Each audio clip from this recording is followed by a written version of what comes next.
Hello, and welcome to the Early American Brass Band Podcast. My name is Chris Triano, joined always by Stephen Ganastrisi. Hello, hello. This is episode number 16, and we are interviewing the owner and founder of Wessex Tubas, Jonathan Hodgetts. This is our first international interview. This interview is taking place, obviously, through Zoom, like all of our previous ones have, but Jonathan is joining us from the United Kingdom. So, just in case you hear a little bit of extra pops and audio interference, just please excuse that for this interview. But that doesn't take away that this interview was awesome. It was really cool having the opportunity for the first time on the Early American Brass Band Podcast to talk to an instrument maker and really get to talk about their experience and wishes and dreams for creating these over-the-shoulder instruments.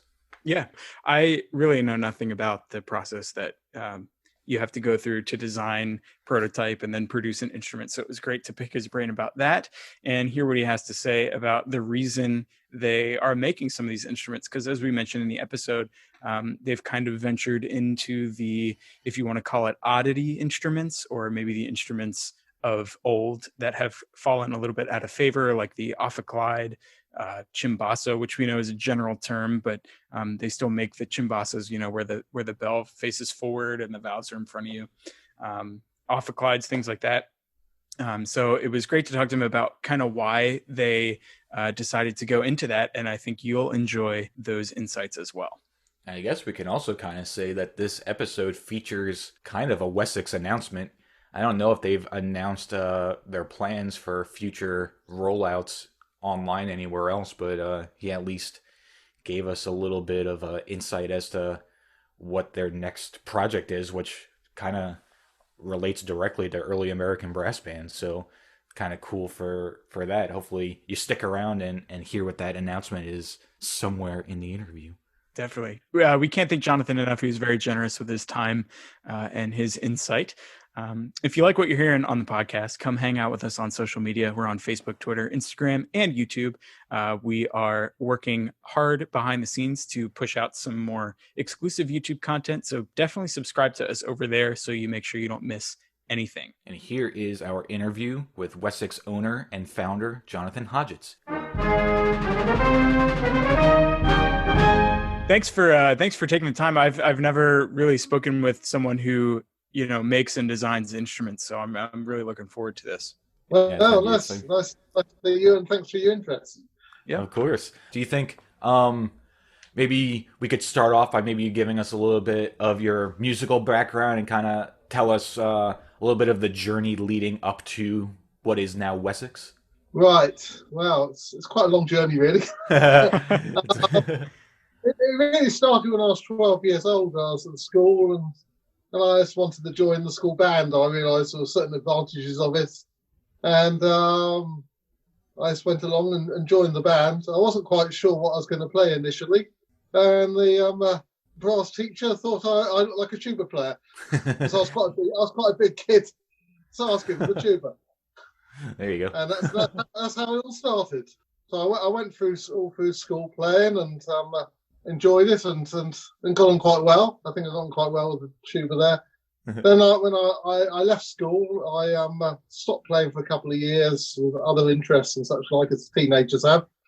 And then the local brass band said, "Oh, could you come and help us along for a concert?" And so I went along and played with them, and I was playing with that band then for the next 23 years. Oh, very cool. Which band is that? That's a band called Test Valley Brass, which is my local brass band. Okay, and where is that based out of? That's in Andover, Hampshire, in England. Excellent. Yeah. And then I'm kind of curious, at what age do they typically start students on brass instruments over there? It's probably 12 is pretty typical, I would think. My age is a pretty typical age to be started. I started in third grade. I don't even know how old that is. Yeah, where I grew up, we were able to start a string instrument in third grade, and then fourth grade was when you were able to start a band instrument. So that's about like, I don't know, 8, 9 for third grade, and 10, 11, 12 for... Quite young. I started off on E flat tuba, and then within a year I went on to B flat tuba. So I was playing B flat all those years. Very cool. And then we've been mentioning throughout the podcast different similarities between like the early American brass band that we're kind of focusing on, but then also how it's similar yet different also from the British style brass band. So can you maybe talk briefly for our listeners that may not be as familiar, kind of give a brief overview of the British style brass band? Well, the British style brass band started also in the middle of the 19th century. And it was very much started out by businesses, mill owners and such like, to give something constructive for their workers to do in their free time. And the instruments were largely provided by the factory that they worked for. So they were works bands, because the people themselves didn't have enough money to buy instruments themselves. And they started contesting to improve their standard, and brass band contests have become a big thing in the UK to try and improve the standards of the band. One thing sort of special to brass bands is that they do have like a fixed instrumentation, and that developed from about 1860 of about 8 cornets, I think, and a flugelhorn and 3 tenor horns, what you call alto horns. That's right. Yeah. I don't know why the different name. There. 2 baritones, 2 euphoniums, 3 trombones, 2 E flat tubas and 2 B flat tubas, and percussion, which initially I think was just like a drum and a cymbal, but over the years it's got more elaborate stuff. And therefore, I think the American brass bands were similar to that in the early days. Yeah, but obviously on a bit of a tangent. What stays the same between the two is like the key distribution. As you go down score order, B flat and E flat alternate. From the top all the way down, and then obviously with the British brass band, everything I believe except for the timpani and the bass trombone parts are in tenor clef or treble clef. And treble clef, yes. The reason they had the treble clef was that the people could be moved from one instrument to another very easily without having to learn or to play a new instrument or new fingerings and such like. Exactly. Yeah, and that alternating key structure is present in the early American brass bands as well. So that's kind of something that's the same between the two. Yeah. Yes. Very interesting. So you were involved with your local brass band, I think you said, for 23 years? Yeah, 23 years. And then I had a girlfriend that was into classical music, and I got into sort of classical music, and I wanted to play with orchestra then. So I then went sort of back and had further tuition, went for more lessons, improved my playing to a higher standard, and then looked for a local orchestra to play with, which is quite good. In my 40s, so I just started orchestral playing in my 40s. Yeah. There you go. That's great. Yeah. Yeah, so that was like you said a local orchestra also, so was it in the same town as your brass band, or? No, it was about 20 miles away. Gotcha. Very cool. And I also at the same time started playing with wind bands as well, because in the orchestra the tuba plays from bass clef music, and I wanted to really get my bass clef reading up to speed, so I joined the local wind band, because you get a lot more playing obviously in a wind band than you do in an orchestra. Yeah, definitely. It's a good way to get up to speed. I've kept up with wind band and orchestral playing ever since, and I don't play with any brass bands regularly today, but occasionally get called into depth with one. Very cool. So, in fact, I was due to do a brass band contest just when this COVID situation happened, and the contest was cancelled. So it never happened. Yeah, Stephen was in a similar position too, I think, right? With Yep. Yeah, there's a newly formed British style brass band down here in Virginia where Chris and I both are. And we were supposed to go to the NABA contest. Should have happened, I think, at the end of April. And that got canceled, obviously, because of the pandemic. But British brass bands, that was something I really never had any experience with until I started doing my master's degree at Penn State. And there were a few people there who wanted to try and start one. So we kind of got one up and running, but it never really went anywhere. We actually, I don't think we ever put on a concert. We had a bunch of rehearsals and we're working on music, but we never were able to put on a concert. So then fast forward 2 to 3-ish years. And I kind of got linked up with this brass band in Northern Virginia, and it's been great. I mentioned it in the last episode that we recorded. It's a blast. I mean, those euphonium parts are a lot harder in the British brass band than they are, for the majority of American written wind band literature. So, it's nice to kind of stretch your legs out a little bit and let loose.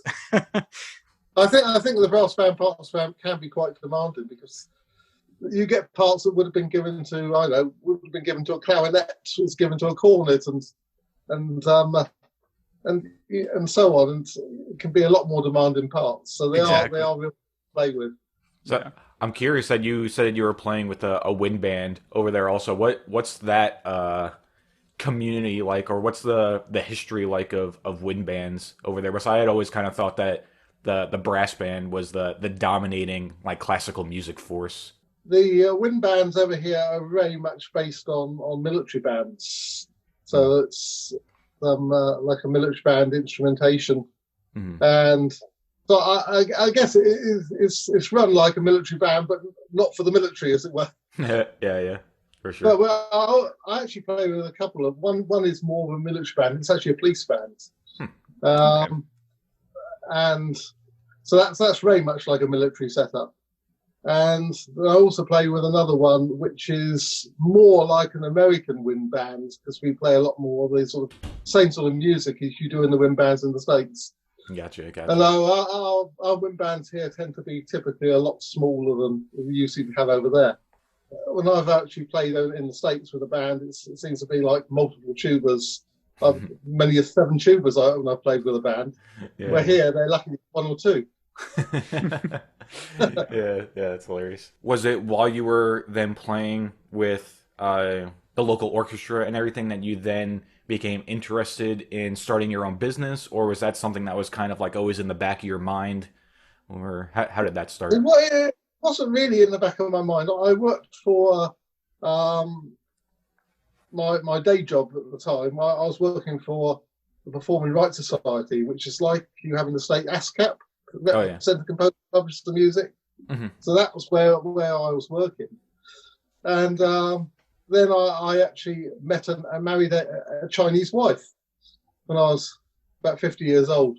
And I started going to China, when she was visiting relatives and such like. Mm-hmm. And she speaks fluent Chinese. It's her first language.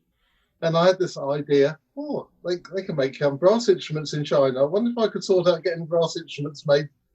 So we started going around. She did some research and I did some research, and we started visiting all the various factories around China to see about getting some brass instrument production underway. Very cool. And that's how Wessex started. Awesome. I think I saw on your website that was in 2010, I think, is when you started the company. Yes, that was 2010, yes. Very cool. Nice. And then something that also I found interesting while browsing the website, obviously, the whole brass community is very familiar with Wessex, but then on your website, it kind of talked about the history, the progression of the company a little bit, and it said that you guys first began with stencil horns and then moved on to your own individual designs. Can you kind of talk about what that entails and what that actually means for our listeners? Well, when I first started, obviously I was completely unknown to any of the factories producers there. They were very dubious about.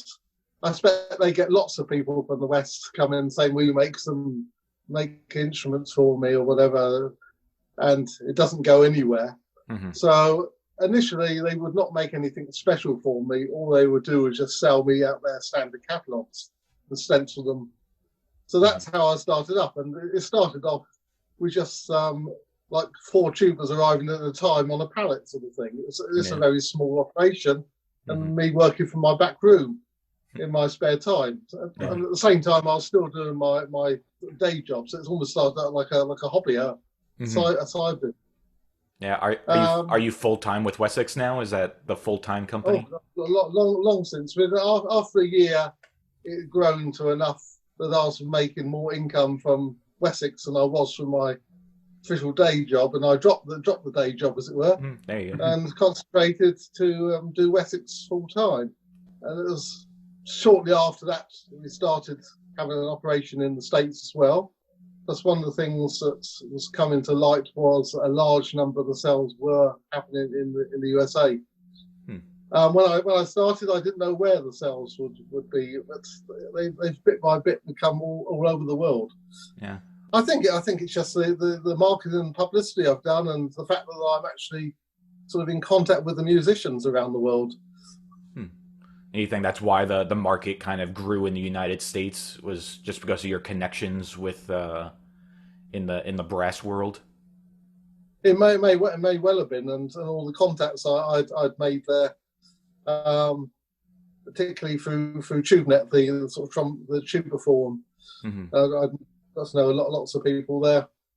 So after, I would say, about a year, 18 months, the factories in China, well, one particular factory, the Jimbao factory, started having enough respect for me that they would start initially to start doing modifications on their normal stencil horns. So I go and say, well, I think it'd be better if that was different and that was different, that was different, and give them all these changes, and they'd start modifying them and customizing them for me. And then that went on to making our own instruments. And the unusual one for the first special instrument for Wessex was a tornister tuba, which is a backpack tuba, which the Austro-Hungarian army used to use. Oh, very cool. Is that still on the website? Is that one still offered? That's still on there. It's on the website now. It's the Mighty Midget. There you go. If you go and look on the website, and I get hold of. It was actually when I was a one-off custom instrument I'd got hold of, and that went to the factory to be a sample to produce the start the production with, and that really took off. One of the things you never know when you bring out a new instrument is how well they're going to sell. But this one sold really well, and that then gave the factory confidence to actually start working with us more closely. Very cool. Are you the one that's making all these specific design modifications, or do you have a team, or does somebody else kind of do that for you, or how are these customizations, but then also completely new projects kind of forming?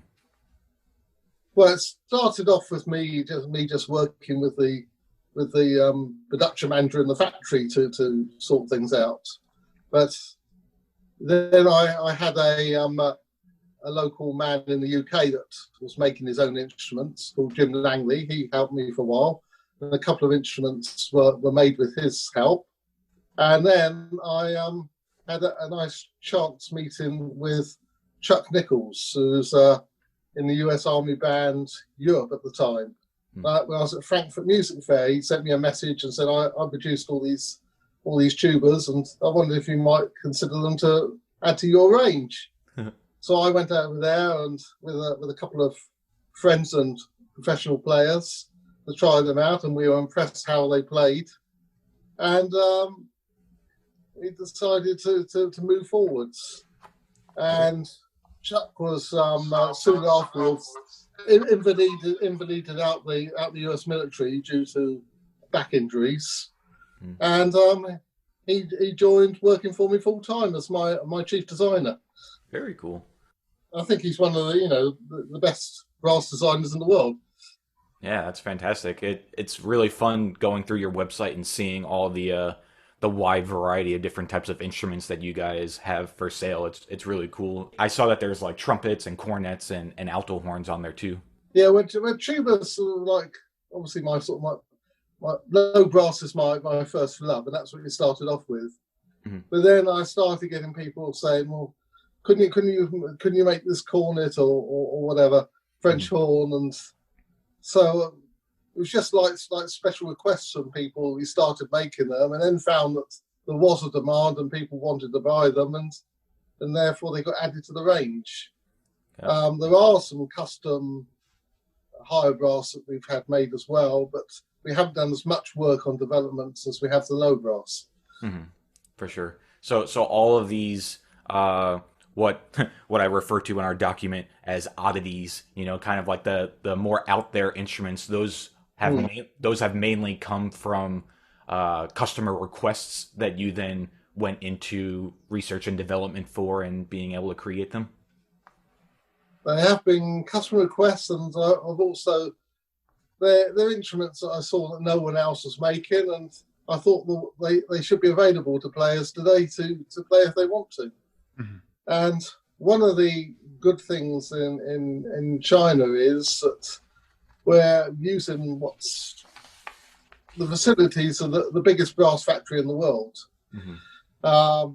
Wessex has grown and grown a bit as a customer, and now we are Jim Bell's #1 brass customer in the world. Awesome. So basically, the factory in China would do anything I ask now. Mm-hmm. And we've now got our own separate workshop away from the general production, so we can use our own workshop. We even got our own Western toilets there because we got fed up with the Chinese toilets. What's that difference? Well, Chinese toilets, yes, like a hole in the floor, and you got the crouch over it. Oh wow, there you go.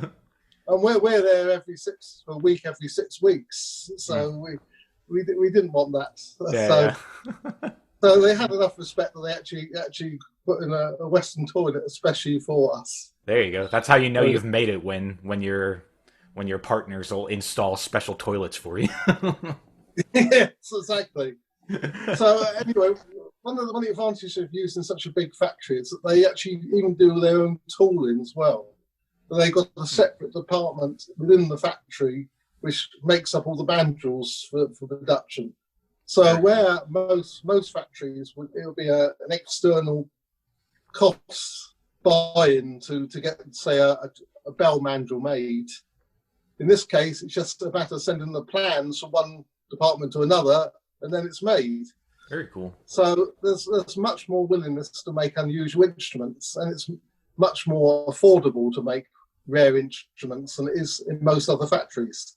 Yeah, I thought it was really interesting how you said that you saw that these instruments weren't readily available to a lot of people, and you thought that it was important for people to have access to these instruments. I know cost and accessibility and all these things are considerations of yours also, but can you kind of maybe elaborate a little bit more on why you think it's important for these oddity instruments to still be able to be played and still be out there? Well, they often give different sounds from the modern instruments, and I think it's important that those tonal sounds in the musical texture are not lost to the world. That people can still hear what a French music with a French C tuba in it, or an early American band piece with a 2-bell euphonium, and hear that in the texture.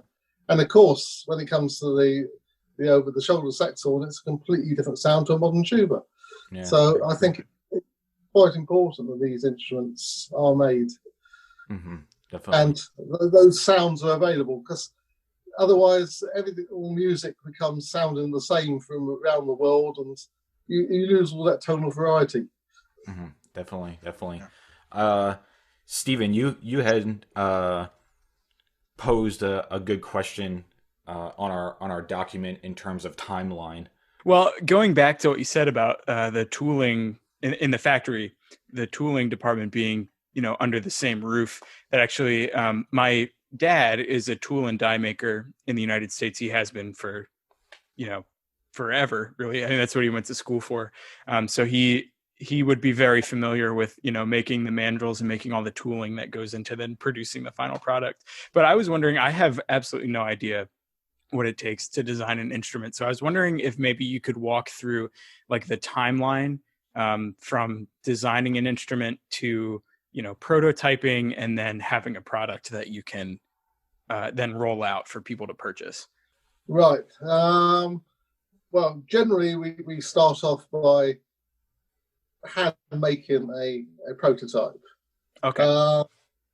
Usually start off with parts available, whatever you can get your hands on that's available, and then modify it as necessary. It's always easier to modify what's already there than to start with just a sheet of metal sort of thing. And you might go, things might work out that it's right first time. It might work out that you've got to go through many different prototypes. Like one that's worked really well that I'm particularly proud of is a Wyvern tuba, which is a 4/4 C tuba, and I designed that, and it's actually worked out right first time. But that is not a foregone conclusion. And some cases they go through multiple. We've done one Leviathan that went for about 4 different prototypes, and we've done the new F tuba, and I don't know how many that's gone through, about eight different models, and the design changed quite a lot to try and get it right. So it's quite a process, but you really got to produce something because you've got to get the ergonomics right and the playing right, the tonally right, the intonation right. Is there a priority in those things? Like when you're going through prototypes, are you like at first trying to figure out the ergonomics and how it feels to hold, or is tone quality the first thing, or is it all everything's the number one priority? The intonation, you've got to have an instrument that plays in tune to start with. So that's probably the first thing. It's got to play in tune, reasonably in tune throughout the range. So intonation's probably the first consideration. Then you'll talk about tone and response, and then the ergonomics is the last thing, because obviously you can sometimes make changes then to the root and the tubing in order to get the ergonomics right at the later stages. That's probably about the last thing down the line. Gotcha. Makes sense. And anyway, when we got a prototype which we think plays well, then it can go to the drawing shop, and it can be all the diagrams, the blueprints are made out for it. The initial prototyping can take anything from 3 months to 2 or 3 years. So you get that initial prototype ready. Then it goes to the drawing shop. That will probably take another 6 months to get it all measured up and the blueprint stuff. So you might have to wait in queue for that. Yeah, so it's sounding like that on average, I guess, from initial conception to when it's actually ready to go, it could be anywhere from 4 to 5 years, maybe. Does that sound about right? Quite likely, yes. Yeah, wow. So then once the blueprints are made, it can then go to have all the tooling made for it. Like most manufacturers, we use existing parts as much as we can, but not if it's going to spoil the overall instrument. And it's quite important to get the design right, because the tooling is really the expensive part. Yeah, true. You even in China, a big tuba bell mandrel could cost $20,000. So you don't want to make a mess of that. Yeah, definitely. In terms of, you were saying how a lot of these instruments come by customer request, and some of them are just, I'm assuming, like passion projects, right, to a certain extent. But has there ever been an instrument that you have been asked to produce, or one that you've wanted to produce that you thought that there was no need or would be too expensive to try to manufacture? Yeah, yes. One that's been dropped by the wayside, which I'd love to have produced, was the contrabass ophicleide, which would have been about 7 foot tall and pitched an octave lower. Yeah. So what considerations did you have to make in order to unfortunately axe that project? It was just going to cost too much to make it, and the sales were not going to be sufficient to ever. We'd be lucky if we ever sold half a dozen of them. Yeah. Right. And it will be a very expensive instrument to put together. So you've got to balance out what's the likely sales going to be, and what new parts need to be made to produce this. Sometimes you can produce an instrument using mostly existing parts at a fairly low cost. But if it's like that, would have been virtually everything would have been new. It was just not economical. Yeah, definitely.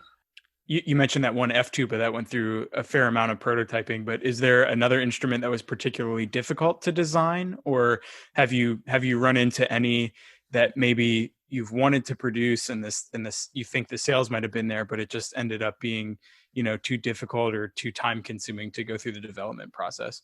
I don't know. If we think there's demand, we'll keep at it till we get it going. Gotcha. Do you think that, I know that you guys have like a B flat and a C ophicleide. I think you might even have a quintoclave, I think, that you guys make. Yes, we also.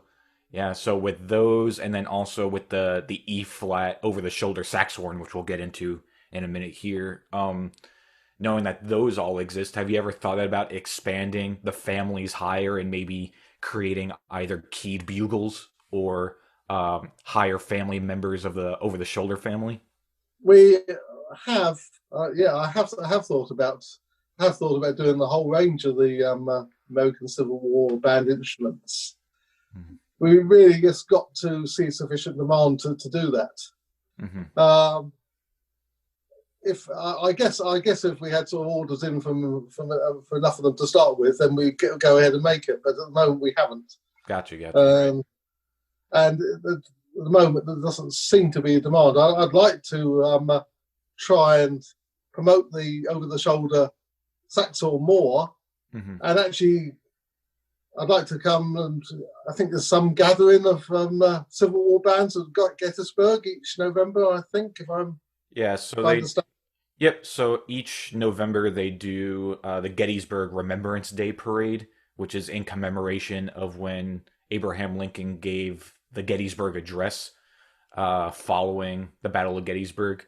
And it's a long parade that involves a lot of reenactors, but a lot of bands show up to that as well. And after the parade, a lot of times the bands go up onto one of the locations in the battle and kind of give their own concert there. But there's also in October, there's an event being held. I think Stones River in Tennessee, I believe. Gotcha. And that's what they're calling the Battle of the Bands. And they're going to have close to 60 Civil War band people there playing in a concert where they're in two different bands kind of playing side by side with and at each other.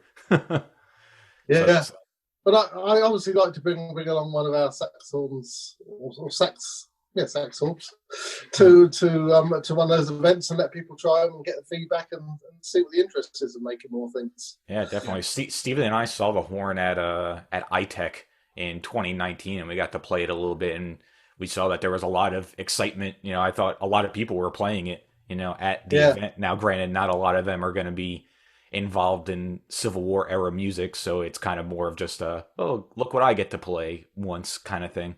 So yeah, it's definitely it definitely has to be trying to get it in front of the right people, which kind of made me wondering this morning. Is there any type of American Civil War interest over by you by any chance? What, here? Yeah, over across the pond, is there any interest in the American Civil War? Most people, even though they're not familiar with it at all, it's something which they've never seen. Yeah. In fact, when I've shown off the OTS over in Europe, it just gets amazement from everyone. They've never seen anything like it. No, yeah. So that's interesting. So I know that there are, you know, across the world, even outside of the United States, there are American Civil War reenactments outside of the country, which you know is kind of strange, but they exist. But yeah, so as strange as that is by itself, I guess the existence of those types of brass bands in other parts of the world would be even stranger. So it seems like, yeah, probably over the shoulder horns, the market is really only in the United States. for now. I think it mainly be in the United States, Mhm. but the Wessex OTS. If I say a little bit more about it as well, because you've seen my picture of me playing it in Salisbury Cathedral. Mhm. We've actually made it so that it can also be used in the upright position as well as over the shoulder. Mm-hmm. And it's made so it will play in A equals 440 as well as 452. So it can play with a modern group as well as a period Civil War. So we've got that adaptability with it. And in the upright concert position setup, it works very well using an orchestra as a substitute for an ophicleide. So the sound is amazingly close to an ophicleide, and obviously I know that because we've got ophicleides in our range as well. Right. Yeah. And it's so anyone that wants that ophicleide-like sound without having to spend the next 6 months learning to play ophicleide with all the complicated fingerings, it's a good alternative to get. To me, that's another market. Yeah. I'm wondering why you decided to start with the biggest over-the-shoulder instrument if you were going to try and get into the, OTS family of horns. I guess because the company is based on tubas, so we want to start with the bass. Makes perfect sense, yeah. And one became available as well to use as a basis. Now, you probably want to know a bit about what's the one that's used as a basis. Yeah, do you have any information on it? It was, I'll probably pronounce this wrong, it's a Row and Leave It made in New York. Mm-hmm. It's from 1860s, I believe. Very cool. And it was in amazingly good condition. Probably because it was unusually for American Civil War instrument. It was pitched in modern picture 440, so it couldn't play with a period band. So that was, and apparently it was just found in a barn somewhere. Interesting. Wow. Was that one that you had access to over by you, or was that in somebody's collection in the U.S.? That was in the collection of a chap called Larry Jones. Okay. He kindly let me borrow it, and it went to the factory and it was all measured up, and then we started modifying it to make all the changes we wanted to make. One of the biggest changes was making the bell removable, because those things are so long in one piece that it could be difficult to even get them in some cars. Yeah, definitely. So we had it with a French horn style removable bell, so the body and the bell can go side by side, and you've got a more manageable container to transport it rather than a coffin. Yeah. So is it it's a bolt bell? It's a screw bell like a French horn. Yeah. Got you. Cool. So it's neat that you had an instrument to kind of model it off of, and other than just kind of like the practical changes, like you mentioned with the removable bell, what other kind of things did you tweak? Maybe we can call them quality of life improvements on the horn to make it a little bit more user friendly. We made a new slide for the third valve. I think it was the third valve, so it could use normal modern fingering, so it wouldn't use some you could play it without exotic fingering that people would not be familiar with. So some of the slide lengths were changed. We also made it so that a more modern mouthpiece would fit in it as well. So it's actually like the receivers like the sound the size of a modern euphonium. Gotcha. Okay. Very cool. And so I'm assuming it was a little bit smaller before that. It was a bit smaller. Yeah. Very cool. How would you say it compares to the original? Were you ever able to get your horn next to the original that you were modeling off of, or did you not have access to that anymore? Yeah. We had them side by side. Yeah. And it played better than the original one, because obviously these old ones always got leaks and Yeah, that's true. And things have developed over the years. The valves do not fit as tight as a new one. Mm-hmm. So generally, a new one is going to play better than the period one, but still keeping the sound. I would like to think it's more the sound the period one would have been when it was new.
Now this might be a dumb question, but I've seen some over-the-shoulder horns.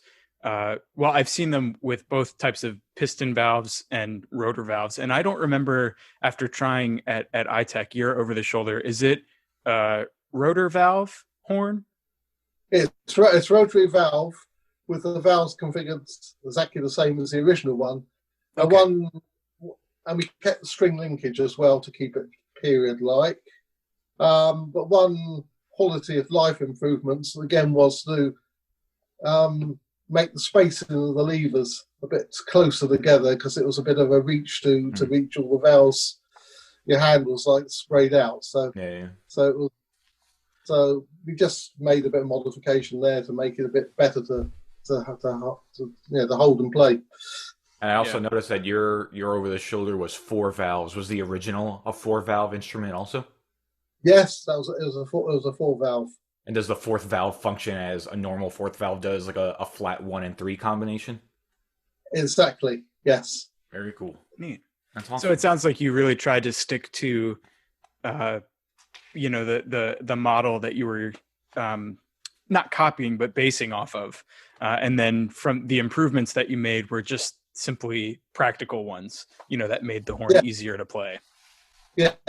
The other thing that's different from the original, I think the original one was in, I'm trying to think what it is. It's in a metal. I'm trying to think what the metal is now. I think it's made of actually nickel silver, and we decided to make it a brass and not a nickel silver. Gotcha. Okay. What's the difference? So hard and so difficult to work with. Silver instruments are difficult to work with, you said? Yeah, not silver, but nickel silver. Nickel silver, sorry. Yeah. Gotcha. Yes. So how many different types of finishes or materials can the horn be purchased in through Wessex? Well, we generally make it silver plated or lacquered, but we can also supply it just with unlacquered raw brass, so we can just tarnish and look period. So if you're using the period band, you might want to get the unlacquered, and then all you'd have to do is leave it by an open fire for a couple of months, and it would look like it was 100 years old. Yeah, there you go. And or you could have it nickel silver plated as well, but I don't like nickel silver plated. It tends to deaden the sound. Yeah, for sure.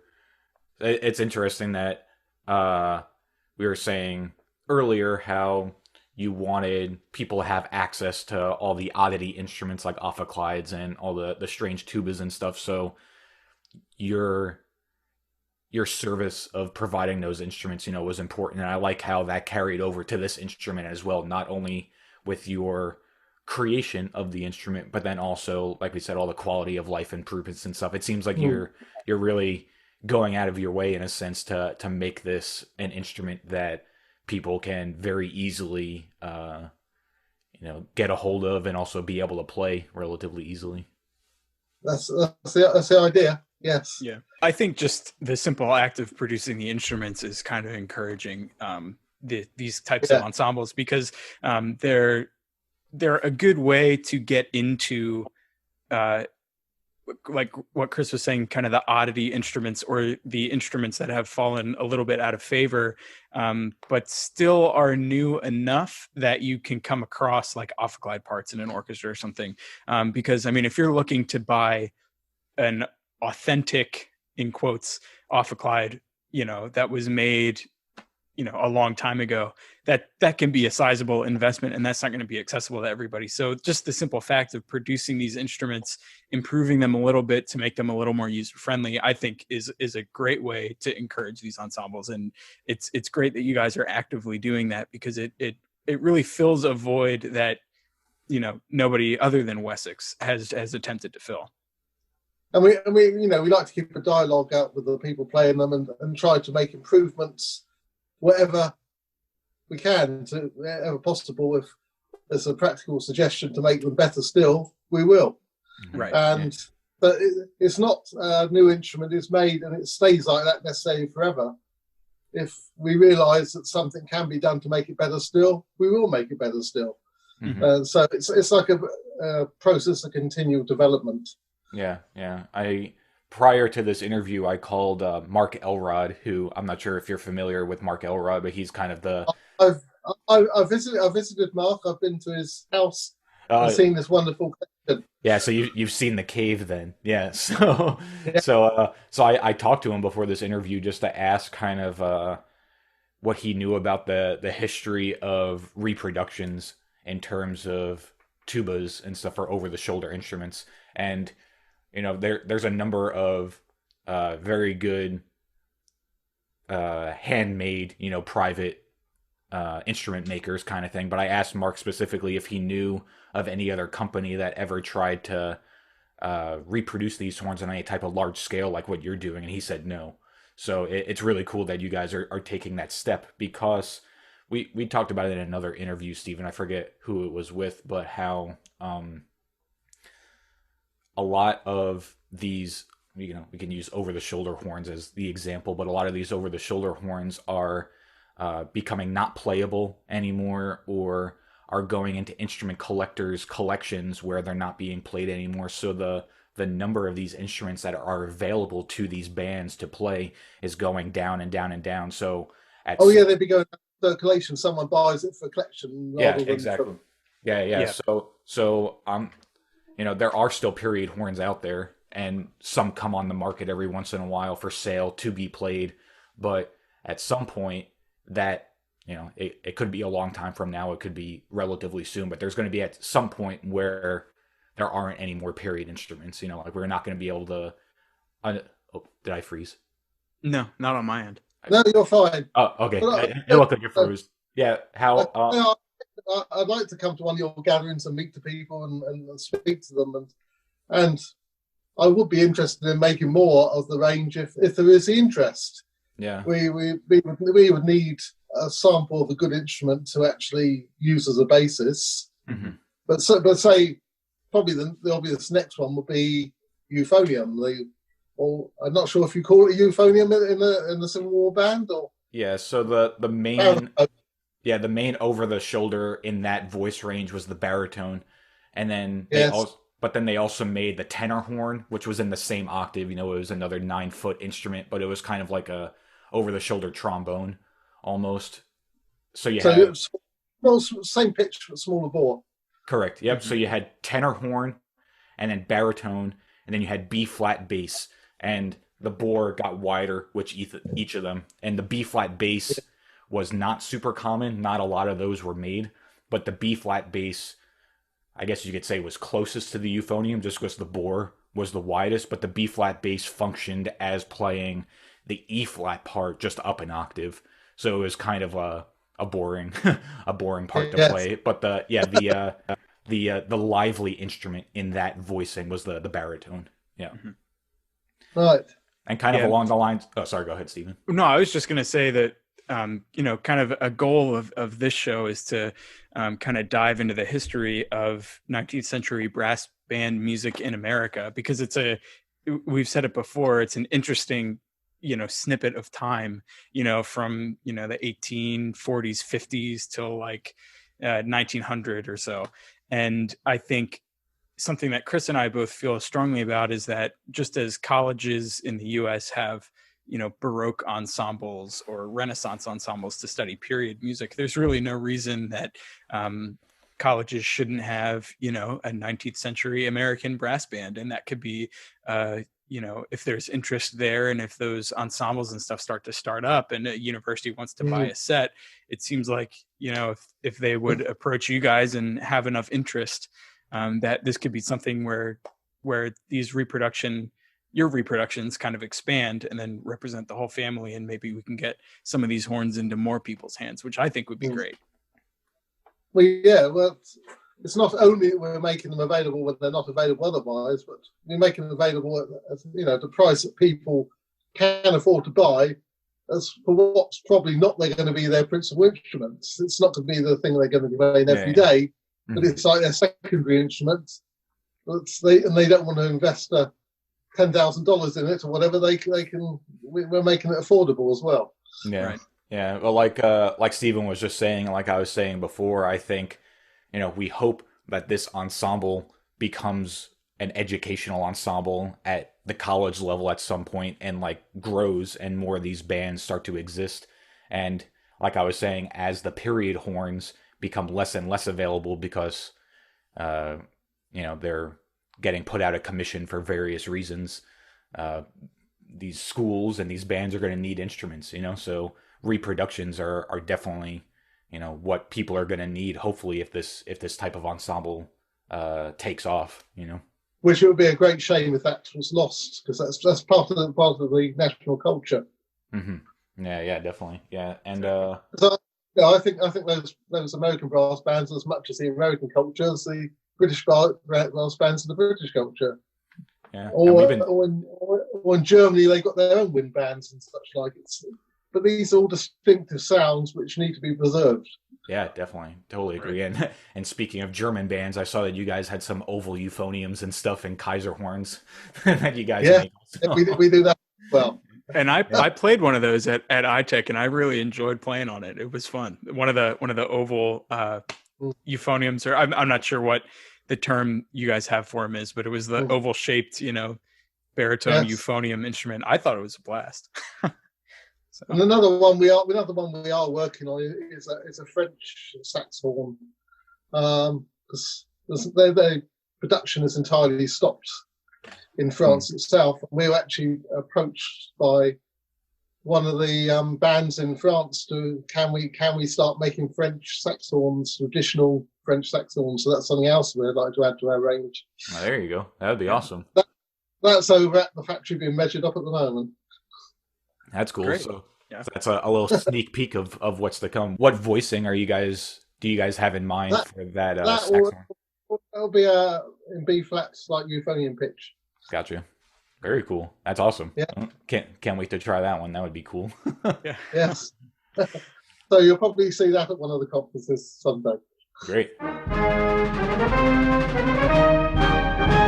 So yeah, this has been a great conversation. Where can people go to find out more about Wessex as a company and your products and all that good stuff? Well, the first place to look to hear about Wessex is go to our website, wessex-tubas.com.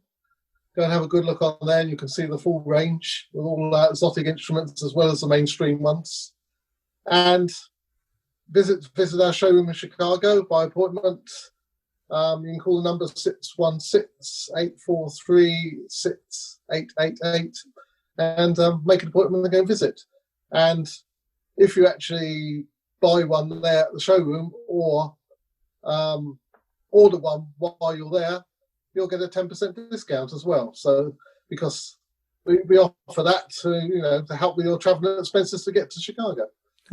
Thank you. That's awesome. Very cool. Yeah. Good to know. Are you guys on social media as well by any chance? We're on Facebook, and look at the Wessex Tubas page on Facebook, and we regularly put announcements on there, any events we're exhibiting at, and links to blogs as well. We usually at least once a month put out a new blog on the website as well. Very cool. Great. Yeah, we'll have links to all that stuff in the show notes for the listeners. They can hop onto our website, and if they forget what you said your website was, we'll have it linked for them, and that way everything's in one place and people can go nuts and go visit all the links. Yeah. All right. Well, thank you so much, Jonathan Hodgetts, for coming onto the Early American Brass Band podcast. We really appreciate your time and your expertise and everything you're doing for brass instruments and the early American brass band movement. So thank you so much. Well, nice to speak to you, and thanks for your interest and inviting me on. Of course, of course. Thank you again to Jonathan Hodgetts from Wessex Tubas for speaking with us for episode number 16 of the Early American Brass Band podcast. It was great being able to talk to a business owner and an instrument maker for the first time on the show. And it was really cool hearing how that perspective is kind of informing his interest and involvement with music preservation and all that kind of stuff. It was awesome. Obviously, the listeners who were listening to the show couldn't see him, but we could, and he was very enthusiastic the whole time, and you could tell he just really enjoys talking about and developing these instruments. So it was great to be able to speak with him. Be sure to visit our show notes on our website. It's eabbpodcast.com. There will be show notes up for this episode, and they'll have links to every website and video that he mentioned at the end of the episode.